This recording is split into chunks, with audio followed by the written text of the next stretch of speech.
The left has a history of trying to delegitimize any conservative majority court, but especially so when they're making a decision on anything to do with guns. So that means there's a lot of bad information about the Supreme Court's recent ruling allowing bump stocks. So let's talk about 4 things in this video. First, the history of the bump stock ban and the eventual lawsuit. Second, what the Supreme Court decided about bump stocks and if they are in fact machine guns or not. Third, why I think they absolutely got this decision right. And fourth, how the left and the media are lying and using emotionally manipulative language to try to delegitimize this decision by hoping you're too ignorant to know any of this. Spoiler alert, you're not, because you're watching this video. So let's get started. All right, so what is a bump stock, first of all? Let's not speak gun nut language here or gun nerd language. Let's actually talk about the practical stuff. I'm gonna pretend you know nothing about guns, okay? This is a rifle, or commonly called an AR-15, sometimes called an assault rifle, although that's not really what you should call it. But this is the stock of the weapon, and you put it against your shoulder, and you hold it so that you can aim and hit targets, right? So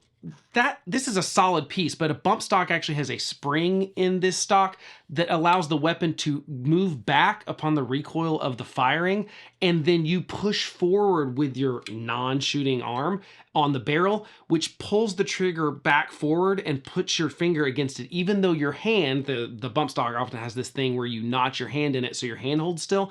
So your hand is holding still, but the gun is moving back and forth, which is resetting the trigger, and then you're pulling forward on the gun is pulling the trigger again. Does that make sense? This is a better visual representation of someone shooting one. And then here's a video of a guy mimicking that action without using a bump stock at all. That sounds like automatic weapon, right? Now, some people see this and are terrified by it and think we should ban AR-15s. I'll let you fight about that in the comments, but we are not talking about that right now for sure. But let's talk about what is actually banned by the law of the land. Firearms Act of 1934 banned machine guns or automatic weapons, okay? It said specifically, any weapon which shoots is designed to shoot or can be readily restored to shoot automatically more than one shot without manual reloading by a single function of the trigger. So that's a difference. Semi-automatic pulls one trigger, one bullet. Machine gun or automatic is one pull, multiple bullets fired, okay, without the trigger resetting. As we saw in that last video, that guy can do that sort of automatic fire mimicking without a bump stock anyway. So we're kind of talking about a moot thing, right? Initially, the ATF, the Alcohol, Tobacco, and Firearms Agency, continually told manufacturers that bump stocks were not machine guns and therefore couldn't be regulated by the agency in the lead up to what was the worst mass shooting in US history, Las Vegas. The shooter used rifles with bump stocks to mimic automatic fire. He had multiple weapons, all with bump stocks. I remember watching the video when this came out and thinking, okay, that sounds like sporadic automatic fire. Automatic weapons are not legal. I'd never heard of a bump stock at that point. Most people agree that bump stocks make you way less accurate, but when you're shooting into a crowd of thousands of people, accuracy isn't necessarily important. The only goal the Las Vegas shooter had was to shoot as many people in a short amount of time as possible. It's absolutely tragic, and it's worth having a conversation about if we want such devices to be legal. Although, remember this guy doing the same thing without the device? Ask yourself if it would really matter anyway. So Trump pressured the ATF to ban bump stocks because there was this emotional response, obviously, to over 50 people dying and over 500 people being injured at a concert. It's terrible. But it doesn't matter what their intentions are, because this is an example of executive overreach from our out-of-control bureaucracy that's controlled by the presidents. I do want to note one thing here. This is the only case of a bump stock being used in a crime that I can find any mention of on the internet. If you can find something, put it in the comments and let me know, but I can't find anything. So this is exceedingly rare that these things are owned, much less used in a crime. So in 2018, despite continually saying they didn't have the power to do so, the ATF changed their minds and said, oh, I guess we do have the power to say the bump stocks are machine guns. And so they're banned. And you are now a felon if you have one, if you don't turn it in within 2 weeks. So my first problem with this ban is that the law needs to apply consistently and not be subject to emotional whims of the public or the bureaucracy. The proper channel to do this through is Congress. Tragedy doesn't change the law, and the ATF was correct originally when it said over and over again that bump stocks were not machine guns by the letter of the law. That was also the opinion of Michael Cargill, a gun store owner in Texas, because of course he's from Texas. So Cargill sued. He claimed the ATF lacked statutory authority to regulate bump stocks because bump stocks are not machine guns by the definition of the law, specifically the trigger resetting part. So notice this is not about the Second Amendment or a constitutional case at all. This is a statutory case about the law written by Congress. And does it give the authority to the ATF to call bump stocks machine guns? So here's part 2, the Supreme Court's decision. The summary of the decision is basically that the Supreme Court ruled 6-3 against the ATF's ban on bump stocks. In their opinion, they said a semi-automatic rifle equipped with a bump stock is not a machine gun, as defined by Section 5845B, because 1, it cannot fire more than one shot by a single function of the trigger, and 2, even if it could, it would not do so automatically, because remember, you've got to push the barrel forward. ATF therefore exceeded its statutory authority by issuing a rule that classifies bump stocks as machine guns. Because this is not about how many times your finger pulls the trigger. The law is written about the trigger's functionality and it resetting itself. The opinion goes on to mention that pulling the rifle forward with the non-shooting hand, essentially pushing that trigger into the finger instead of pulling the trigger with the finger, is one way to shoot a gun. It's wildly inaccurate and requires far more effort than this motion, but you do you if that's what you want to do firing a gun. It doesn't change the gun to an automatic weapon because you're firing it in a stupid way. The court was also concerned about giving the ATF the power to determine something they previously allowed to be sold legally and would automatically make thousands of Americans felons, possibly without them even knowing the law had changed. Part 3, why did the Supreme Court get it right, in my opinion? I think, first of all, we've got to rein in the bureaucracy and separate these powers as they were originally meant to be. The executive branch wants to do something to relieve public pressure when citizens are upset or outraged about anything. Or sometimes they're trying to hype up their base, like Biden does with his constant trying to forgive 13% of the country's outstanding student loans and hope that they don't abandon him in November at the polls.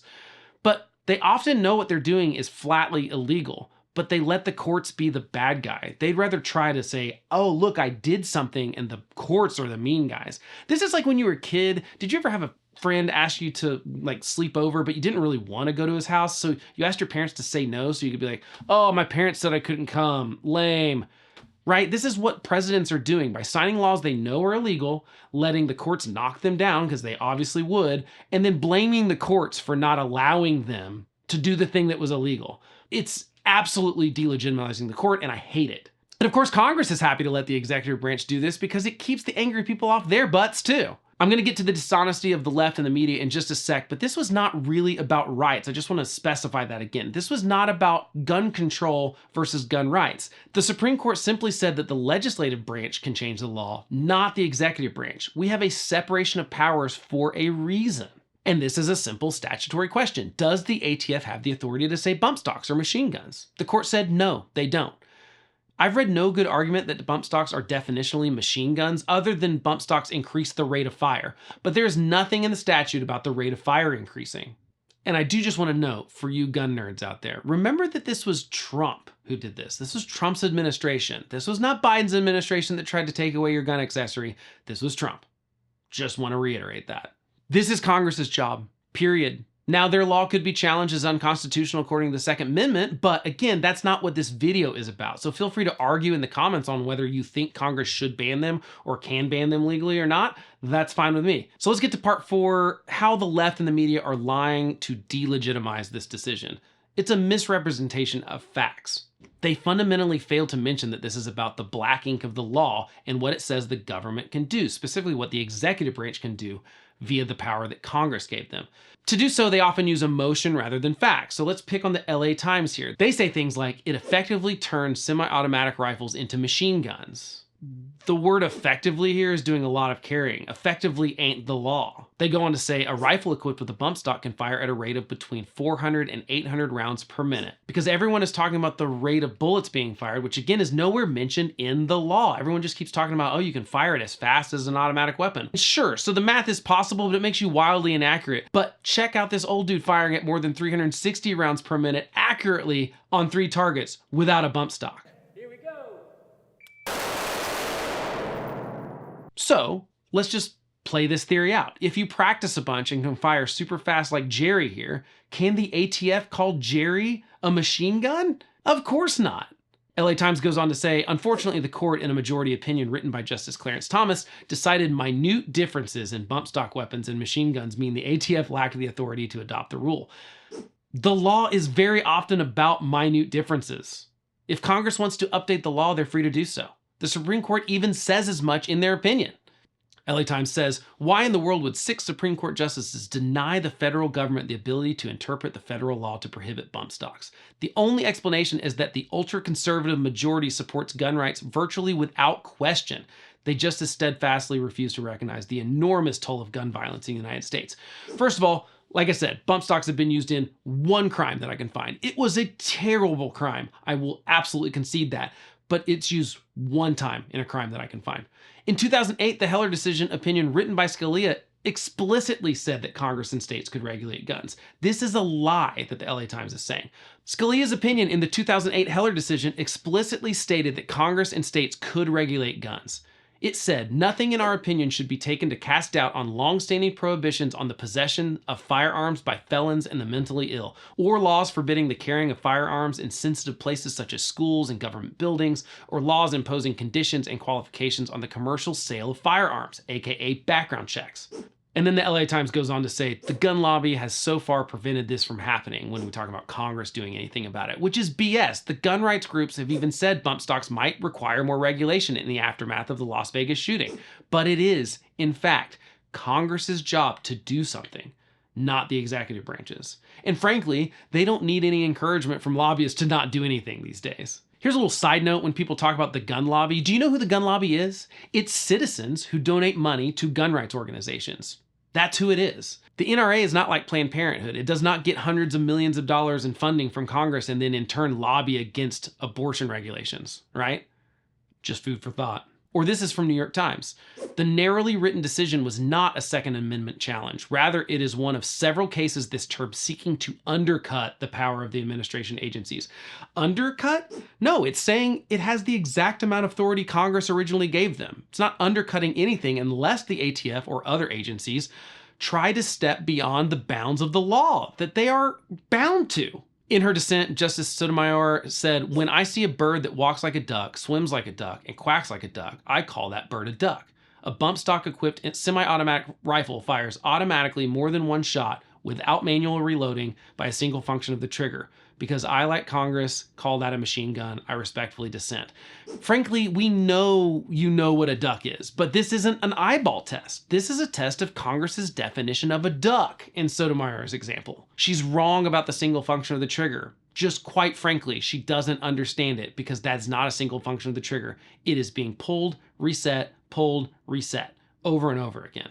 Yes, it's happening very quickly, but again, let's talk about Jerry. He can do it really fast too. Is he a machine gun?